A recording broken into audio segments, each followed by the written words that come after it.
Sabi ko tol sa sarili ko, nang pagdating ko ng 21, wala pa nangyayari sa aking buhay. Magpapariwara na ako. Ano? Magpapariwara. Alam mo yun? Yung puro kantarantaduhan ang gagawin ko. Lunes ng gabi nang ipaalam sa housemate ang ikalawang round ng weekly task. Kinausap ni Kuya si Kathy at ang naiilang sa kanyang si Carol.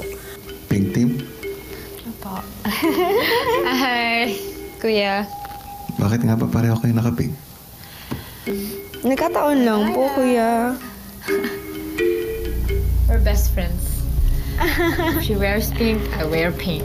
If she wears nothing, I wear nothing. Talagang hindi ako comfortable na nakakasama siya sa bahay. Ba't ka kasi gumagaya-gaya, Carol? Sino kaya?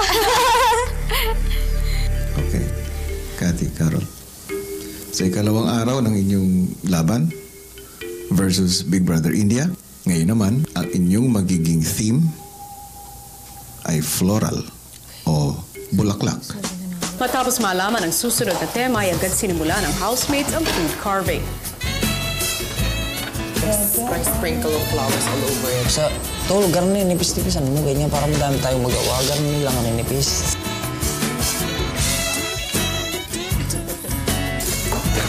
Sa gitna ng paggawa ng housemates ay pinakita sa kanila ang paggawa ng kalaban nilang fake Indian housemates.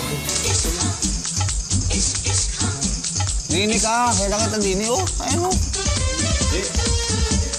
Tao nga rin po, marinig. Eat the fruit instead of, cutting it.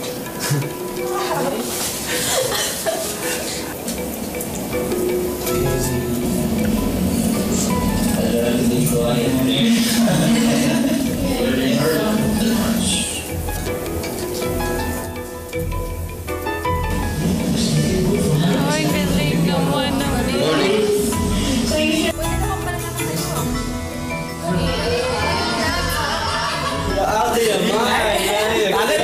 Like competition!